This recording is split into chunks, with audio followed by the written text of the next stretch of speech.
So, you're on the fence about purchasing a Jeep Gladiator and you're looking for somebody's opinion that actually owns one.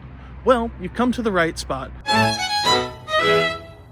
This video is going to contain a few different segments. It's going to include some of the things that I love, some of the things that I hate, and my overall opinion of the Jeep Gladiator. To kick off the 5 things that I love about my Jeep Gladiator, the first thing is going to be looks. I mean, I know that this is going to be a difficult topic to go over because there is a very torn basis in regards to if this vehicle looks good or if it's the ugliest vehicle on the road. And to be completely honest, me personally, I absolutely love the look of this truck. The second thing that I love about my Jeep Gladiator is the customization. You cannot beat a vehicle in customization over a Jeep. As you can see, I do have an aftermarket front bumper on here. This is the ARB Stubby, one of my favorite bumpers on the market currently. Attached to that, I do have some KC Flex Era 4s, and then attached behind that, I do have a Smitty built 12K winch. Change out the wheels and tires, of course. This vehicle did not come with disconnecting sway bars, so we got disconnecting sway bars now. Genuinely, it is a fantastic vehicle if you are looking for something that you can turn into your very own truck. Now, this topic here is also another torn topic: off-road ability. Personally, in my own opinion, there is not a single truck, mid-size, full-size, heavy-duty, that can compete with the Jeep Gladiator off-road. At the end of the day, this is a Jeep Wrangler with a bed. And the Jeep Wrangler is the leader in off-roading. So obviously, the Jeep Gladiator is going to follow in its footsteps and be one of the best off-roaders that there is. The next topic of discussion is going to be the removal of parts. Now, if it's a beautiful day outside, which of course it's not now, it is currently, 40 degrees and dark. But earlier today, it was a beautiful, sunny 55 degrees. Personally, I think that's cold, but for some reason it was nice and warm. I decided to take the Freedom panels off of the Jeep, roll the windows down, and go get this thing washed. Because you can, and you can't do that with any other truck on the market. Like I said, this started life as a Jeep Wrangler. They put a bed on it. Now it's a Jeep Gladiator. So the removal of the top, the removal of the doors, the windshield folding down, that is all still characteristics of the Jeep Gladiator. And for the last topic of discussion, for the things that I love about my Jeep Gladiator, is fun. This vehicle is such a fun truck to drive. Before this, I had a 2019 Camaro SS, which, as y'all know, is a sports car. And, it's got a big old 6.2 liter V8 in it. Drove around like it was a train on rails. You turned left, it went left immediately. You floored it, and it went immediately. And it was a wonderful, wonderful car. But I was constantly worried about being clean, making sure that there was no food in the car, making sure that it was spotless, that there wasn't a scratch, parking away from other people because I didn't want them to door ding me. All these different things that just constantly drug that vehicle down and made it a not fun vehicle to own. With the Jeep Gladiator, on the other hand, this thing is a blast. It's slow. I know it's slow, but the little V6 tries like hell to get this thing going and moving down the road. The big old 37-inch tires are howling while they're going down the road. The roof is plastic and the doors come off. No, it's not perfectly insulated inside, so it's loud. When it's hot outside, it's hot inside. When it's cold outside, it's not cold inside because Jeep has an amazing heater. Good job, Jeep. But other than that, it's just a fun vehicle. The way that you sit in the vehicle, the way that you're able to look around, how all the windows are damn near flat, you can see everything that's going around you. It's like you're on an adventure every single time you climb behind the wheel. Not only that, I paid about the same for this as I paid for my Camaro. Keep in mind, this is a 2022. My Camaro was a 2019. That's the price difference. This thing has scratches all over it. It has swirl marks. There's a dent somewhere on this fender right here. I think there's one on the hood as well. But it's got a big old scratch right here in the hardtop that I did while I was off-roading. Under the seat, I got a whole bunch of other stuff that's under there. And it's just, I don't care because it adds character to this thing.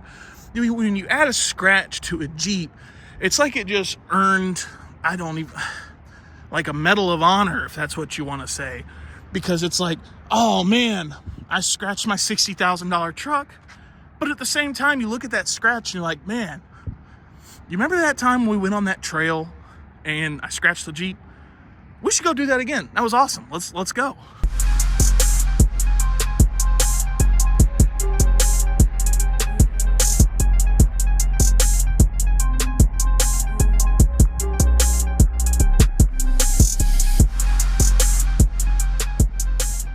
Okay, now that the good stuff is over, we're gonna get into the bad stuff. And I really had to search for the bad things about this Jeep. There is one thing that is not on this list that I am going to point out afterwards because it's its own separate issue. But these are the 5 things that I hate about my Jeep Gladiator. Starting with fuel mileage. That's right. I know a lot of people are going to say, well, it's a Jeep. You shouldn't expect good fuel mileage. And you're right. Do not expect good fuel mileage with this thing, especially if you're going to lift it and throw bigger tires on it and get rid of the full bumper so that way the wind is hitting your tire dead on and creating just a big old buffer of wind that your Jeep has to try even harder to push through with that little 3.6 V6 that's under the hood. I saw 18 miles a gallon one time when I went back to Texas to visit family. As some of y'all know, I live here in Tennessee now. I am originally from Texas, but I did see 18.2 miles per gallon. I believe it was 18.2. And I was amazed. I was like, holy crap, I got 18.2 miles per gallon on a flat road in the middle of BFE, Texas. So keep that in mind. Here in Tennessee, I think I'm getting like 12.5 miles per gallon or something like that. So keep in mind fuel mileage. And speaking of fuel mileage, with this little 3.6 trying so hard to keep this thing moving down the road, the next thing that we're going to talk about is power. Yes, this has a 3.6 liter naturally aspirated V6, which I believe, don't correct me if I'm wrong, put it down in the comments, but I believe that this is the most underpowered midsize truck on the market. I'm not positive. I think there might be one truck that we beat in regards to horsepower, but other than that, we're at the bottom of the totem pole. That's the Tacoma, the Colorado, the Frontier, the Canyon, I don't know, everything else. All those other midsize trucks, I think we make the least amount of horsepower out of all of them. The next complaint that I have about the Jeep Gladiator is the wheelbase. It may not look like it on camera, but if you've seen one of these things in person, you know these things are long. And when I say long, this is a mid-sized truck. I believe that this is as long as a Ford F-150. That's saying something because this is a mid-sized truck. This is not a full-size truck. It's not supposed to be, at least.